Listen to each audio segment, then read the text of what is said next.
Well, it was wild one, that's for sure. We whole different. We were second here in the spring, but today was a whole different mood. Obviously, we had to battle for this one all day long, and we didn't quite have second place car there for a while, but.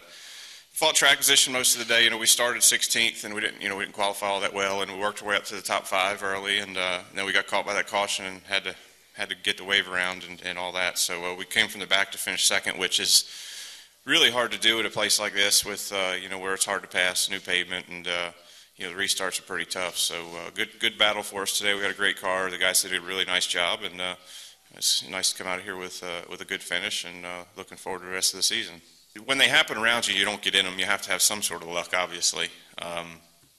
If you cause them, it's sometimes not luck. But there's a lot of luck involved in racing. Obviously, you have to prepare. You have to be well prepared. You have to have a great team. You got to do everything right. But there is some luck that's involved in racing. You get a guy that crashes in front of you and you have nowhere to go, or a guy that gets loose underneath you and hits you when it's none of your fault. There's things that come into a lot of things. A lot of times luck can dictate your racing, but at the end of the day, the great teams are still the guys that are the most consistent. And I think the luck is when it happens to you, you always think you're the one that has all the bad luck. I've said it a million times that I wish I had better luck, but there's some things you just can't change. You just got to go out and do your job the best you can, and hope to be the best prepared and have the best team you can, and drive your butt off.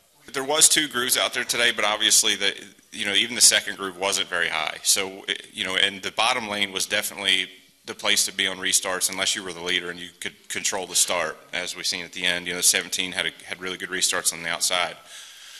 But when you were back in traffic, it always seemed better to be on the bottom. And anytime, at least for me, when I was on the outside, my car was really, really loose. And so I was trying to stay as low as I could.